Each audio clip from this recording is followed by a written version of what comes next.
মৰমৰ ছাত্ৰ ছাত্ৰীসকল, তোমালোকৰ প্ৰিয় চেনেল ইংলিছ লাৰ্ণিং আছামলৈ মই তোমালোকক স্বাগতম জনাই আজি মই তোমালোকৰ আগত আজি অনুষ্ঠিত হোৱা এইচএছ ফাইনেল এক্সামিনেশ্যন কম্পাৰ্টমেণ্টেল 2025ৰ কুৱেশ্যন পেপাৰৰ সলিউশ্যন লৈ উপস্থিত হৈছোঁ।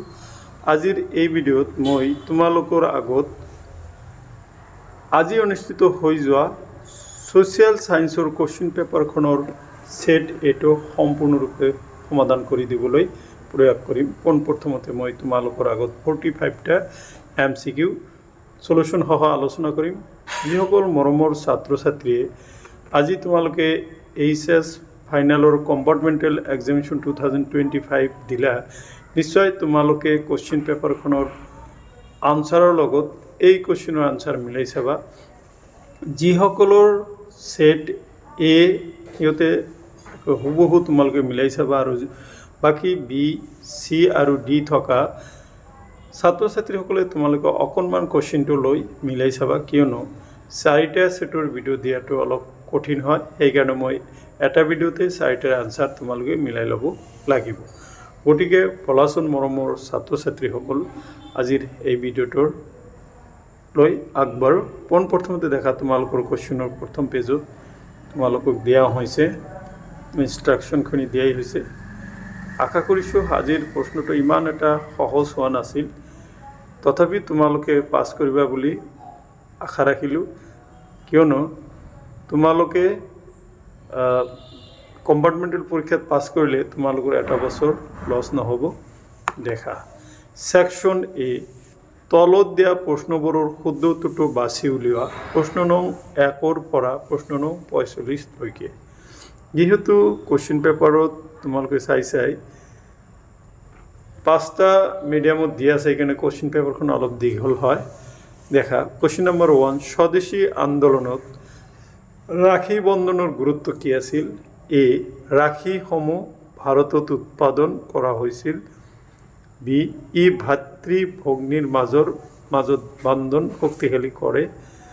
ব্ৰিটিছসকলে ৰাখী বন্ধন উৎসৱৰ বিৰোধিতা কৰিছিল। আৰু ডি নম্বৰ হ'ল হিন্দু মুছলমানৰ মাজত ভ্ৰাতৃত্ববোধ সৃষ্টি কৰিবলৈ ইয়াক পালন কৰা হৈছিল। গতিকে শুদ্ধ উত্তৰটো হ'ব ডি নম্বৰ, হিন্দু মুছলমানৰ মাজত ভ্ৰাতৃত্ববোধ সৃষ্টি কৰিবলৈ ইয়াক পালন কৰা হৈছিল। এতিয়া 2 নম্বৰৰ প্ৰশ্নলৈ আহা। 2 নম্বৰৰ প্ৰশ্নত কোৱা হৈছে, ভাৰতবৰ্ষত ব্ৰিটিছ সাম্ৰাজ্যবাদৰ উপনিৱেশ স্থাপন হোৱাৰ পিছত ইষ্ট ইণ্ডিয়া কোম্পানীৰ মুখ্য শাসন কেন্দ্ৰ তিনিটা আছিল। এ, কলিকতা, আগ্ৰা আৰু মাদ্ৰাজ। বি, কলিকতা, বোম্বাই আৰু মাদ্ৰাজ। চি, কলিকতা, ঢাকা আৰু পাটনা। ডি, ঢাকা, চট্টগ্ৰাম আৰু ৰাজশ্বাহী। গতিকে কাৰেক্ট আনচাৰ হ'ব বি নম্বৰ, কলিকতা, বোম্বাই আৰু মাদ্ৰাজ। এতিয়া 3 নম্বৰৰ প্ৰশ্নলৈ আহা। 3 নম্বৰত কৈছে, কোনজন ব্ৰিটিছ ভাইচৰয়ৰ শাসনকালত বংগ বিভাজন সংঘটিত হৈছিল? A, Lord Curzon. B, Lord William Bentinck.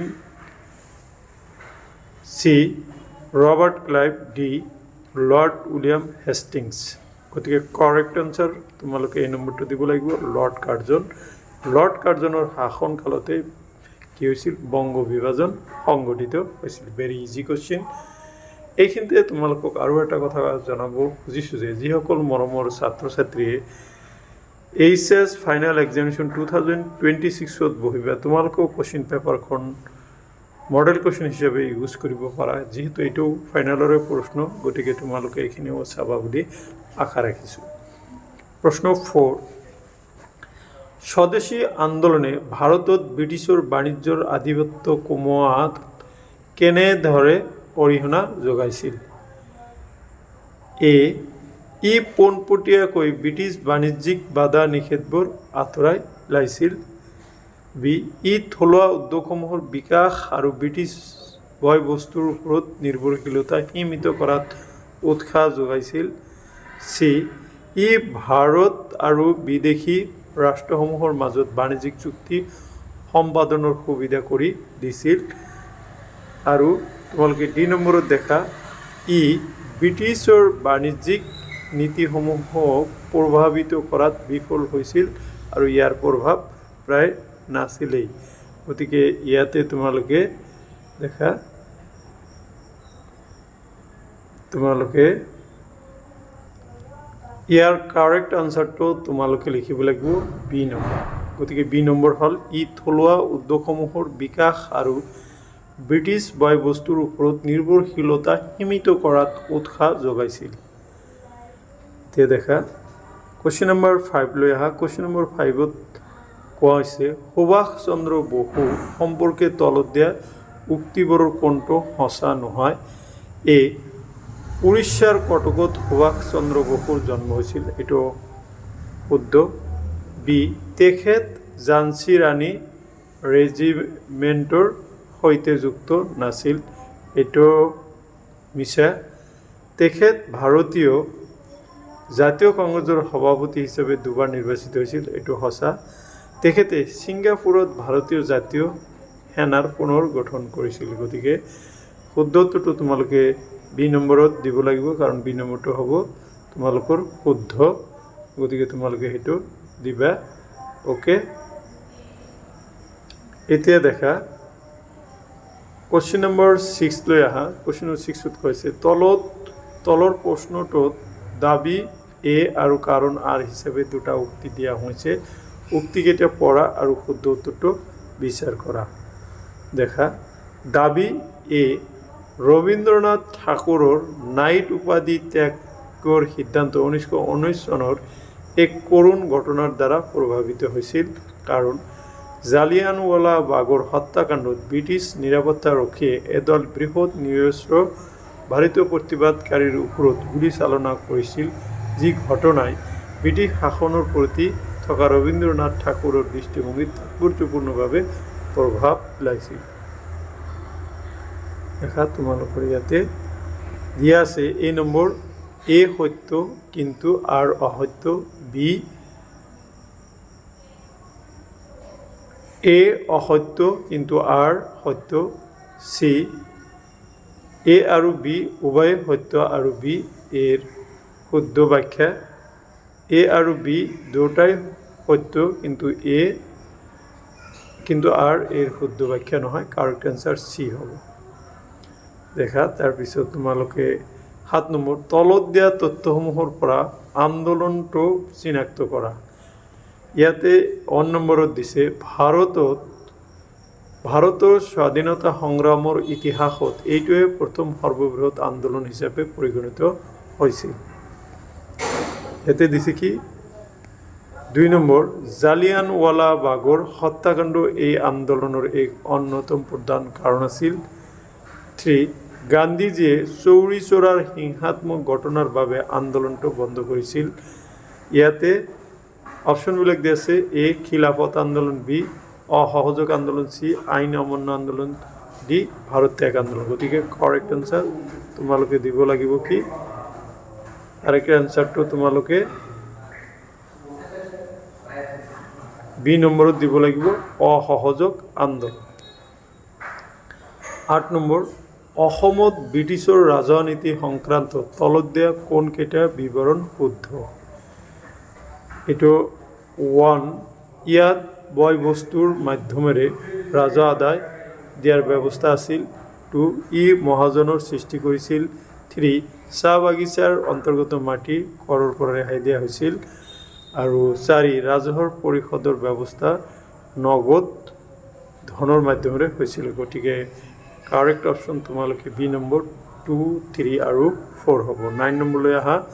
তলৰ প্ৰশ্নটোত দাবী এ আৰু কাৰণ আৰ হিচাপে দুটা উক্তি দিয়া হৈছে, উক্তিকেইটা পঢ়া আৰু শুদ্ধ বিকল্পটো বাছি উলিয়াও।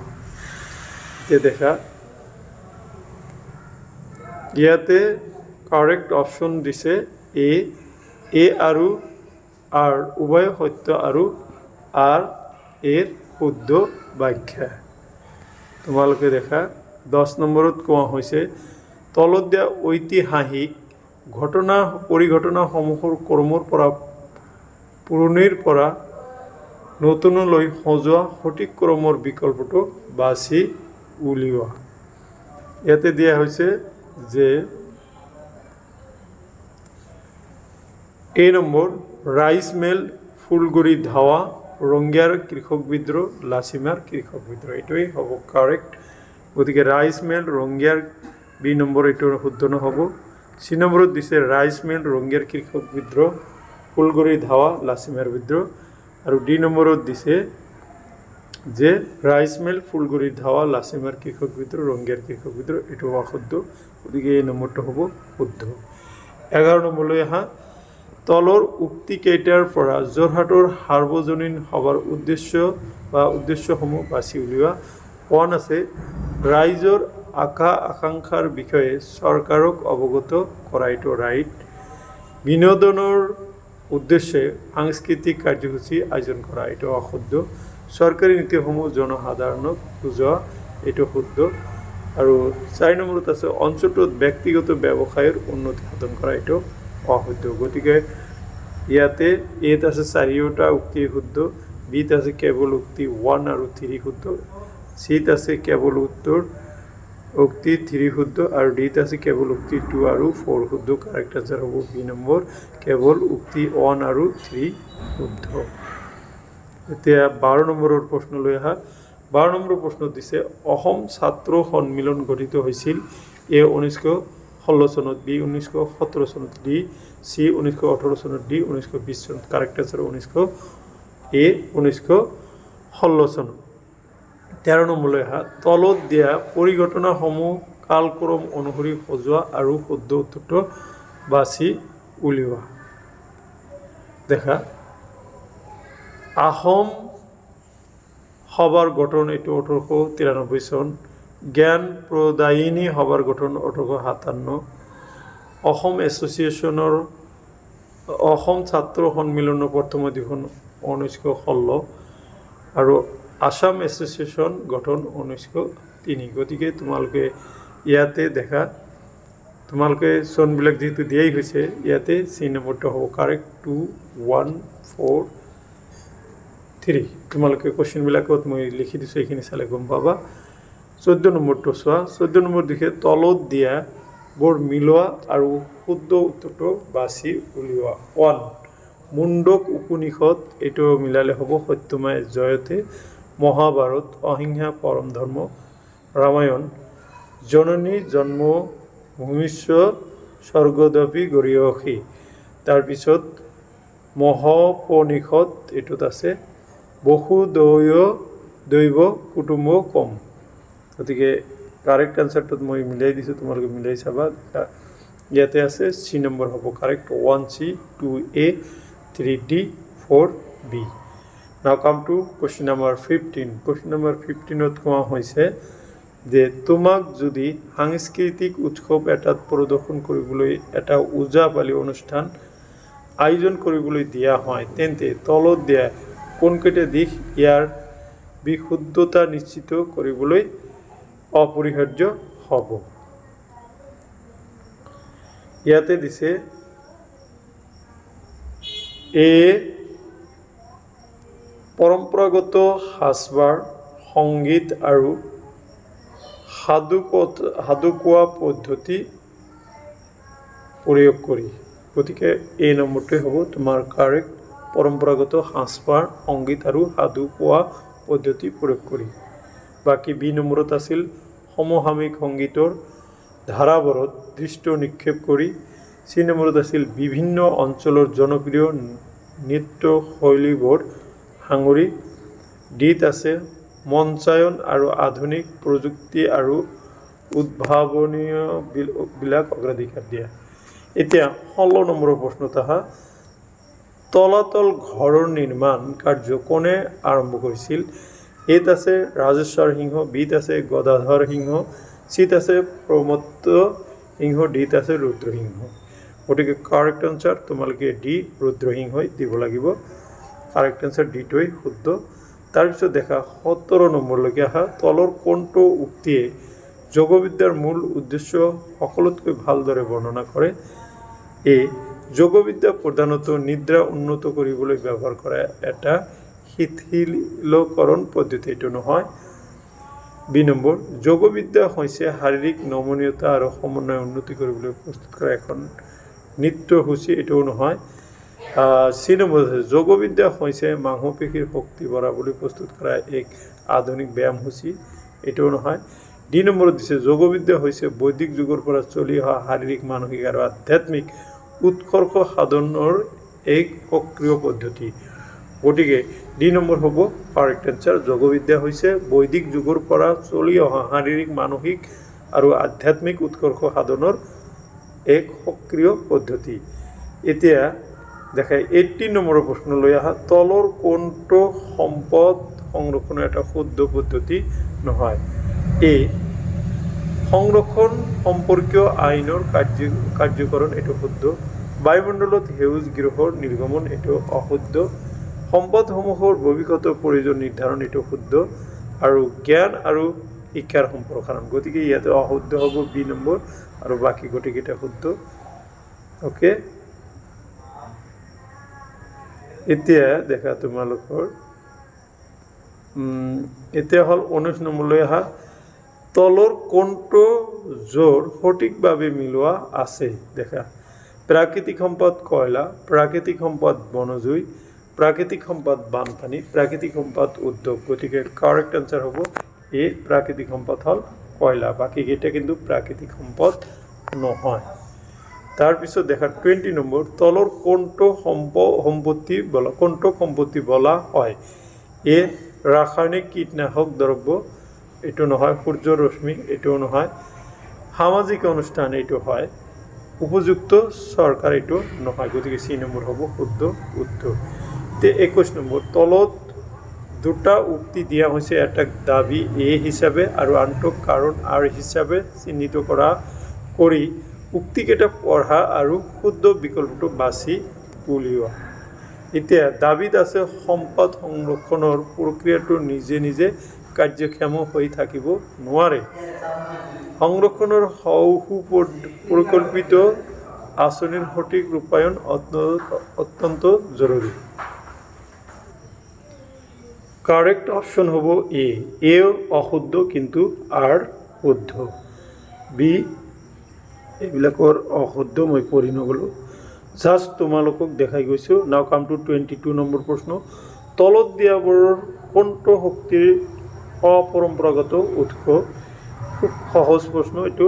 এ কয়লা, বি সৌৰশক্তি, চি পানী আৰু D petroleum. Correct answer B সৌৰ শক্তি হ'ব। এতিয়া 23 নম্বৰ প্ৰশ্নলৈ আহা পৃথিৱীৰ ভূমিভাগৰ কিমান পৰিমাণ মৰুকৰণে প্ৰভাৱিত কৰে? এ 5%, বি 10%, চি 15%, ডি 35%। গতিকে কাৰেক্ট এনচাৰ হ'ব ডি 35%। তাৰপিছত তোমালোকে কুৱেশ্যন নম্বৰ 24লৈ আহা।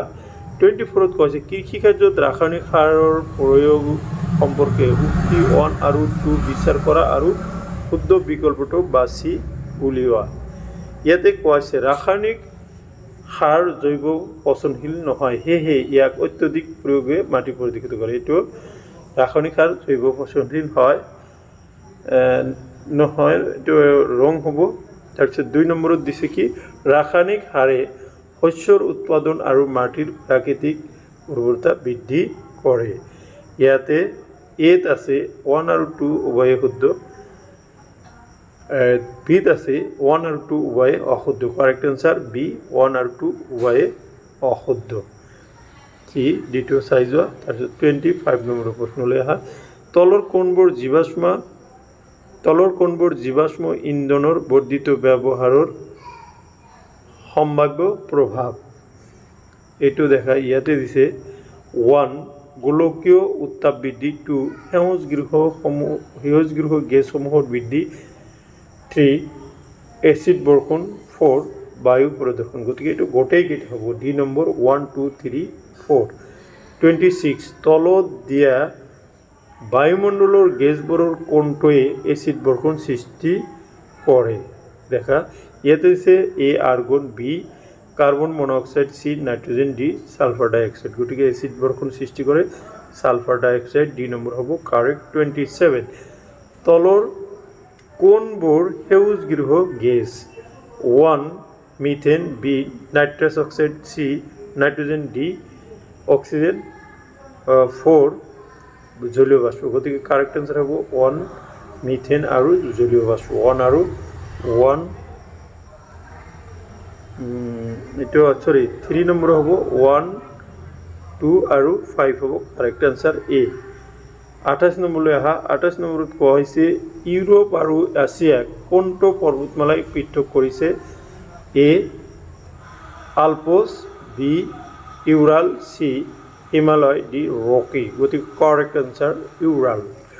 29 তলৰ কোনটো জোড়া শুদ্ধভাৱে মিলি আছে দেখা? প্ৰশান্ত মহাসাগৰ টাইৱান, বি আটলান্টিক মহাসাগৰ জাপান। গতিকে কাৰেক্ট আনসাৰ হ'ব এ প্ৰশান্ত মহাসাগৰ টাইৱান। গতিকে এইটো হ'ব কাৰেক্ট আনসাৰ। এই অপশ্যনকেইটা তোমালোকে চাই যোৱা। এতিয়া দেখা 30 নম্বৰৰ প্ৰশ্ন চোৱা। দক্ষিণ মহাসাগৰৰ বিষয়ে তলৰ কোনকেইটা উক্তি শুদ্ধ? 1 ই পৃথিৱীৰ চতুৰ্থ বৃহৎ মহাসাগৰ। 2 এই মহাসাগৰখন বছৰটোৰ বেছিভাগ সময়ই বৰফে ঢাক খাই থাকে। 3 দৰাচলতে দক্ষিণ মহাসাগৰখন প্ৰশান্ত মহাসাগৰ, আটলান্টিক মহাসাগৰ আৰু ভাৰত মহাসাগৰৰ বৰ্ধিত অংশহে। 4 হ'ল ই এণ্টাৰ্কটিকা মহাদেশৰ চাৰিওফালে আগুৰি আছে। গতিকে কাৰেক্ট আনসাৰ হ'ব ডি 1 2 3 4। 31ত আহা। অচিনীয়া মহাদেশৰ বিষয়ে তলৰ দিয়া কোনকেইটা শুদ্ধ? 1 ক্ষুদ্ৰতম মহাদেশ। 2 সম্পূৰ্ণভাৱে উত্তৰ গোলাৰ্ধত অৱস্থিত। 3 বহুতো সৰু বৰ দ্বীপ লৈ গঠন হৈছে। 4 পৃথিৱীৰ বিশুদ্ধ পানীৰ বেছিভাগেই ই ধৰি ৰাখিছে। গতিকে কাৰেক্ট আনসাৰ এ 1 আৰু 3 হ'ব। তাৰপিছত 32 নম্বৰ দিছে দেখা, মেচ কৰিব দিছে। তলৰ তালিকাখন চোৱা আৰু তলত দিয়া বিকল্পসমূহৰ পৰা মহাদেশ আৰু দেশসমূহৰ শুদ্ধ মিলটো বাছি উলিওৱা। মহাদেশ দেশ দিছে ইউৰোপৰ লগত ইটালী জাৰ্মানী হ'ব। আফ্ৰিকাৰ লগত আলজেৰিয়া কেনিয়া হ'ব। দক্ষিণ আমেৰিকাৰ লগত কলম্বিয়া আৰ্জেণ্টিনা হ'ব আৰু অচিনিয়াৰ লগত অষ্ট্ৰেলিয়া নিউজিলেণ্ড হ'ব। গতিকে মিলোৱা অংশটো তোমালোকে চাই যোৱা। ইয়াতে হ'ব চি নম্বৰ হ'ব correct. 1 C 2 A D 3 D 4 B. 33 লৈ আহা। 33ত কোৱা হৈছে তলৰ দিয়া প্ৰশ্নটোত দুটা উক্তি দিয়া হৈছে, এটাক দাবী এ হিচাপে আৰু আনটোক কাৰণ আৰ হিচাপে চিহ্নিত কৰি উক্তিকেইটা বিচাৰ কৰা আৰু দিয়া হোৱা বিকল্পকেইটাৰ পৰা আটাইতকৈ সঠিক উত্তৰটো বাছি উলিওৱা। দাবী এ অসম ৰাজ্যখন ধৰ্মীয়, ভাষিক, সামাজিক আৰু সাংস্কৃতিক বৈচিত্ৰ্যৰ ভূমি হয়। এইটো কাৰণ বিভিন্ন সময়ত নানান জনগোষ্ঠী আৰু ভাষা ভাষীৰ লোক আগমনৰ ফলতেই অসমৰ বৰ্তমান জনগাঁথনিটো সৃষ্টি হৈছে। হয়, এইটো কাৰেক্ট। গতিকে তোমালোকে এইটো এ বি চি এই ডি নম্বৰটো এ আৰু বি উভয় সত্য আৰু আৰ এৰ শুদ্ধ ব্যাখ্যা। 34 ইয়াতে দিয়া হৈছে তলত দিয়া বিকল্পসমূহৰ পৰা শুদ্ধ মিলটো বাছি উলিওৱা। ঔদ্যোগিক পাৰ্ক জিলা, জৈৱ প্ৰযুক্তি পাৰ্ক কামৰূপ মহানগৰ হ'ব। প্লাষ্টিক উদ্যোগ পাৰ্ক তিনিচুকীয়া। বৃহৎ খাদ্য পাৰ্ক নলবাৰী আৰু মৰাপাট উদ্যোগ পাৰ্ক নগাঁও। গতিকে তোমালোকে কাৰেক্ট আনসাৰ মিলাব লাগিব। ডি নম্বৰ হ'ব কাৰেক্ট আনসাৰ। এতিয়া মই তোমালোকৰ আগত 35ৰ প্ৰশ্নৰ সমাধান লৈ উপস্থিত হৈছোঁ। 35 নম্বৰৰ প্ৰশ্নটো হৈছে ভাৰতৰ যুক্তৰাষ্ট্ৰীয় পদ্ধতি বিষয়ে তলত দিয়া উক্তিসমূহৰ কোনটো বা কোনকেইটা উক্তি শুদ্ধ?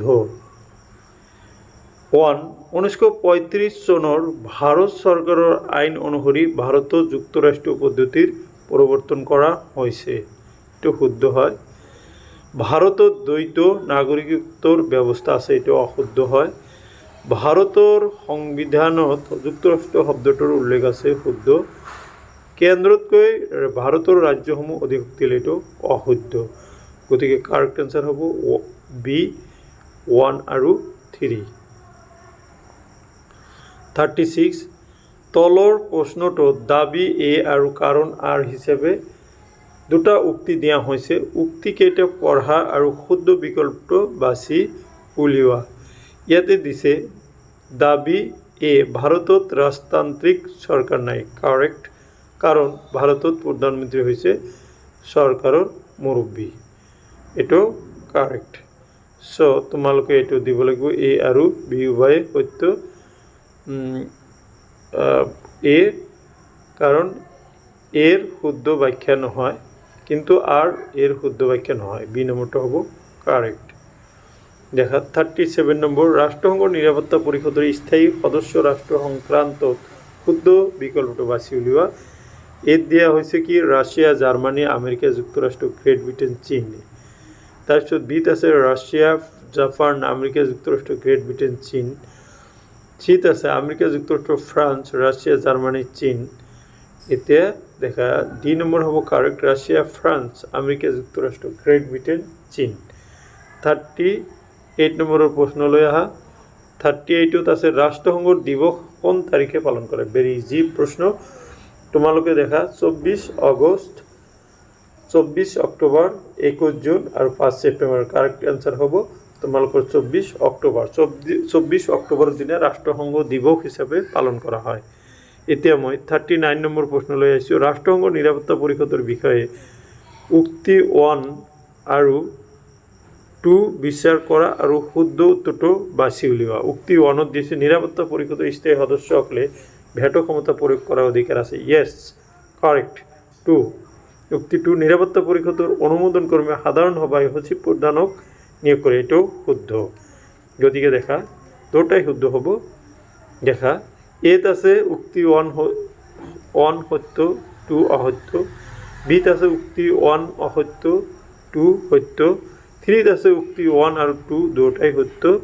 ডিত আছে উক্তি 1 আৰু 2 দুটাই অসত্য। গতিকে কাৰেক্ট এনচাৰ চি, উক্তি 1 আৰু 2 দুটাই সত্য। এতিয়া 40 নম্বৰৰ প্ৰশ্নলৈ আহা। কলা ধন সম্পৰ্কত শুদ্ধ উক্তিকেইটা বাছি উলিওৱা। কলা ধনৰ বৰণ কলা, এইটো অশুদ্ধ। ই অৰ্থনৈতিক অপৰাধৰ ফলত সৃষ্টি হয়, এইটো হয়। ই কৰ ফাঁকিৰ সৈতে জড়িত হয়। ই চৰকাৰৰ ৰাজকোষত জমা হয়, নহয়। গতিকে এইটোৰ এত আছে উক্তি 1 আৰু 2 শুদ্ধ। বিত আছে উক্তি 2 আৰু উক্তি 3 শুদ্ধ। গতিকে বি নম্বৰ হ'ব কাৰেক্ট এনচাৰ। এতিয়া দেখা প্ৰশ্ন 41লৈ আহা। 41ত কৈছে তলৰ প্ৰশ্নটোত দাবী এ হিচাপে এটা উক্তি দিয়াৰ পিছত কাৰণ আৰ হিচাপে এটা উক্তি দিয়া হৈছে। উক্তিকেইটা বিচাৰ কৰি তলত দিয়া বিকল্পবোৰৰ পৰা শুদ্ধ বিকল্পটো বাছি উলিওৱা। ইয়াতে দিয়া হৈছে এ বেংকে জমা ধনৰ ওপৰত দিয়া সুতৰ তুলনাত ঋণৰ ওপৰত অধিক সুদ লয়। হয়, এইটো হয়, কাৰণ ঋণ লওঁতাসকলৰ পৰা যিমান সুদ লোৱা হয় আৰু জমাকাৰীক যিমান সুদ দিয়া হয় তাৰ মাজৰ পাৰ্থক্যই তেওঁলোকৰ আয়ৰ মূল উৎস। দুটাই শুদ্ধ। গতিকে দেখা এ নম্বৰ হ'ব। এ আৰু আৰ উভয় সত্য আৰু আৰ এৰ শুদ্ধ ব্যাখ্যা। 42 নম্বৰলৈ আহা। তলৰ উক্তি কেইটা বিচাৰ কৰা আৰু শুদ্ধ বিকল্পটো বাছি উলিওৱা। 1 চলিত আমানতৰ ধন সঞ্চয়কাৰীয়ে যিকোনো সময়তে বেংকক আগতীয়াকৈ নজনাকৈয়ে উলিয়াই আনিব পাৰে। এইটো কাৰেক্ট। কাল আমানতৰ ধন সঞ্চয়কাৰীয়ে বেংকক আগতীয়াকৈ নজনাকৈ যিকোনো সময়তে উলিয়াই আনিব নোৱাৰে। এইটো শুদ্ধ হ'ব। এইটো শুদ্ধ। অ'কে, এইটো কিছু কাল আমানতৰ ধন সঞ্চয়কাৰীয়ে বেংকক আগতীয়াকৈ নজনাকৈ যিকোনো সময়ত উলিয়াই আনিব নোৱাৰে। গতিকে এইটো তোমালোকে ৰং হৈছে। এইটো তোমালোকে চি নম্বৰটো কাৰেক্ট হ'ব। 1 আৰু 2 দুটাই সত্য হ'ব। 43 তলত দিয়া বিকল্পসমূহৰ পৰা মানৱ উন্নয়নৰ সূচক 3টা বাছি উলিওৱা। ইয়াতে দিয়া হৈছে এ প্ৰত্যাশিত আয়ুস সেউজ আৱৰণৰ অধীনত থকা অঞ্চল উপাৰ্জনৰ স্তৰ, এইটো নহয়। বি প্ৰত্যাশিত আয়ুস নিয়োগৰ সা সুবিধা জীৱনৰ যাত্ৰাৰ মান, এইটো নহয়। চি কৃষি ভিত্তিক উৎপাদন ঔদ্যোগিক উৎপাদন সেৱা খণ্ডৰ উৎপাদন, এইটো নহয়। এতিয়া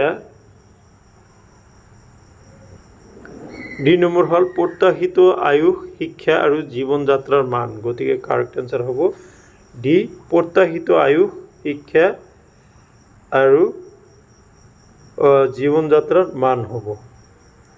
এতিয়া দেখা 44টো দেখা, সেউজ বিপ্লৱৰ বিষয়ে দিয়া উক্তি আৰু বিচাৰ কৰা আৰু তলত দিয়া বিকল্পসমূহৰ পৰা শুদ্ধ উত্তৰটো পাইছিলোঁ। উক্তি 1, 50ৰ দশকৰ মাজভাগত ভাৰতবৰ্ষত সেউজ বিপ্লৱৰ সূচনা হয়, এইটো অসত্য। 2, সেউজ বিপ্লৱৰ প্ৰভাৱ ভাৰতৰ কেইখনমান ৰাজ্য আৰু কেইবিধমান শস্যতেই সীমাবদ্ধ, এইটো কাৰেক্ট। মানে 1টো অশুদ্ধ, 2টো শুদ্ধ। দেখা এতিয়া এইটো তোমালোকৰ এ নম্বৰটো কাৰেক্ট হ'ব, 1 অসত্য, 2 সত্য। Now come to the last question, 45 number প্ৰশ্ন। মানৱ মূলধন আৰু অৰ্থনৈতিক উন্নয়নৰ মাজৰ সম্পৰ্কৰ বিষয়ে তলত দিয়া কোনটো বা কোনকেইটা উক্তি শুদ্ধ? উক্তি 1, মানৱ মূলধন অৰ্থনৈতিক উন্নয়নৰ এক ফলাফল। উক্তি 2, মানৱ মূলধন অৰ্থনৈতিক উন্নয়নৰ এক চালক তথা চালিকা শক্তি। উক্তি 3, মানৱ মূলধন অৰ্থনৈতিক উন্নয়নৰ লগত সম্পৰ্কিত নহয়। উক্তি 4, মানৱ মূলধনে অৰ্থনৈতিক উন্নয়ন বাধাগ্ৰস্ত কৰে। দেখা এতিয়া মই তোমালোকৰ আগত এই আনচাৰটো, এইটোৰ হ'ব কি, তোমালোকৰ ইয়াৰে এ নম্বৰ শুদ্ধ হ'ব, উক্তি 1 আৰু উক্তি 2 শুদ্ধ। দেখা এইখিনিয়ে আছিলে তোমালোকৰ 45টা MCQ আৰু তাৰ সমাধান। আশা কৰিছোঁ এই 45টা MCQয়ে তোমালোকৰ কুৱেশ্যনসমূহ মিলোৱাত সহায় কৰিব। এতিয়া ছেকশ্যন বি, যিহেতু এই ভিডিঅ'ত মই আনচাৰখিনি নিদিওঁ, তোমালোকক জাষ্ট আনচাৰখিনি দেখাই দিওঁ। তোমালোকৰ পাঠ্যপুথিত স্বদেশী আন্দোলনত মহিলাৰ ভূমিকা সম্পৰ্কে কেইটামান নিৰ্দিষ্ট দফা কিয় আছে বুলি তুমি ভাবা? 47, অসমৰ লোকসংগীতসমূহত সাধাৰণতে দেখা পোৱা বিষয়বস্তুসমূহ বৰ্ণনা কৰা। 48, গান্ধীজীৰ নেতৃত্বত হোৱা কোনটো আন্দোলনৰ ফলত গান্ধী আৰউইন চুক্তি স্বাক্ষৰিত হৈছিল? ভাৰতৰ স্বাধীনতা আন্দোলনত সেই চুক্তিখন গুৰুত্ব বিশ্লেষণ কৰা। 49, ব্ৰিটিছৰ দ্বাৰা অসমত দাস প্ৰথাৰ নিষিদ্ধকৰণে অসম অভিজাত শ্ৰেণী আৰু দাস শ্ৰমিক সকলৰ সামাজিক আৰু অৰ্থনৈতিক অৱস্থা কেনেদৰে প্ৰভাৱিত কৰিছিল ব্যাখ্যা কৰা। তাৰপিছত 50 নম্বৰলৈ অহা, ভাৰত ত্যাগ আন্দোলনত অসমৰ ভূমিকা সম্পৰ্কে এটি খতিয়ান দাঙি ধৰা। নাইবা অসমৰ বিদ্যালয়, কাৰ্যালয় আৰু আদালতত 1836 চনত বাংলা ভাষাৰ প্ৰৱৰ্তনে কেনেদৰে অসমীয়া জাতীয়তাবাদৰ বিকাশত অৰিহণা যোগাইছিল। 51, উদাহৰণসহ সম্পদ আৰু সম্পত্তিৰ মাজৰ পাৰ্থক্য লিখা। 52, মৰুকৰণ কাক বোলে, ইয়াৰ দুটা পৰিণতি উল্লেখ কৰা। 53, 2011 চনৰ লোকপিয়লৰ তথ্য মতে কামৰূপ মহানগৰ জিলাত জনসংখ্যাৰ ঘনত্ব সবাতোকৈ বেছি, প্ৰতি বৰ্গ কিলোমিটাৰত 2010 জন। তোমাৰ মতে কামৰূপ মহানগৰ জিলাত ইমান উচ্চ জনসংখ্যা ঘনত্বৰ সূচনা কৰা কাৰকবোৰ কি কি? অন্ততঃ 4টা কাৰক উল্লেখ কৰিবা। 54, এছিয়া মহাদেশৰ প্ৰাকৃতিক বৈশিষ্ট্যসমূহ আলোচনা কৰা। 55, অসমৰ এখন নক্সা মানচিত্ৰ আঁকা আৰু তাত 2011 চনৰ লোকপিয়ল মতে 50,000ৰ পৰা 1 লাখ জনসংখ্যা থকা যিকোনো দুখন নগৰৰ নামসহ বহুৱা। নাইবা এইটো হ'ল কেৱল দৃষ্টিহীন পৰীক্ষাৰ্থীৰ বাবে দিছে, আৰু দৃষ্টি থকা মানে মেক্সিমাম পৰীক্ষাৰ্থীৰ কাৰণে সেইটোৱে হ'ব। অসমৰ দ্ৰুত জনসংখ্যাৰ বৃদ্ধিৰ কাৰণবোৰ চমুকৈ আলোচনা কৰা। এতিয়া 56, ৰাষ্ট্ৰসংঘ কিয় গঠন কৰা হৈছিল? 57, ভাৰতৰ সংবিধান কেতিয়া গ্ৰহণ কৰা হৈছিল? ভাৰতৰ সংবিধান প্ৰণেতাসকলে কিয় ভাৰতৰ অংগৰাজ্যসমূহৰ বাবে পৃথক সংবিধানৰ ব্যৱস্থা ৰখাৰ পোষকতা কৰা নাছিল? তাৰপিছত দেখা 58 ভাৰতীয় ৰিজাৰ্ভ বেংক আৰু ভাৰতীয় ষ্টেট বেংকৰ মাজত যিকোনো দুটা পাৰ্থক্য লিখা 59 অৰ্থনৈতিক সংস্কাৰৰ পৰৱৰ্তী কালত ভাৰতত গোলকীকৰণৰ প্ৰভাৱৰ আভাস দিব পৰা যিকোনো দুটা উদাহৰণ লিখা সো মাই ডিয়াৰ ষ্টুডেণ্টছ এইখিনি আছিলে আজিৰ এই ভিডিঅ'ৰ বিষয়বস্তু আশা কৰিছোঁ আজিৰ এই ভিডিঅ'ৰ বিষয়বস্তুৱে তোমালোকক অহা পৰীক্ষাসমূহত সহায় কৰিব আৰু যিবিলাক মৰমৰ ছাত্ৰ ছাত্ৰী পৰীক্ষা দিছে তোমালোকক প্ৰশ্নটো চেক কৰাত সহায় কৰিব অহা 26 তাৰিখত তোমালোকৰ মেথমেটিক্স পৰীক্ষা আছে সেই প্ৰশ্নৰো সমাধান মোৰ অইন চেনেল মেথছ অসমত আগবঢ়াম গতিকে তোমালোকে আজিয়ে এই চেনেলটো সাবস্ক্ৰাইব কৰি থবা আৰু চেনেলটো এই ভিডিঅ'ৰ ডিসক্ৰিপশ্যনত অলৰেডি দিয়া থাকে তোমালোকে সেইটো পাবা মেথ সায়েন্স এডভান্স মেথমেটিক্স আৰু জিওগ্ৰাফি তোমালোকে মোৰ সেইটো চেনেলত পাবা ইংলিছ আৰু হিন্দীৰ কোশ্চেন পেপাৰ সলিউশন তোমালোকে ইংলিছ লাৰ্নিং অসমতে পাই যাবা সো আশা কৰিছোঁ ভিডিঅ'টো চাই তোমালোকৰ ভাল লাগিছে থ্যাংক ইউ সো মাচ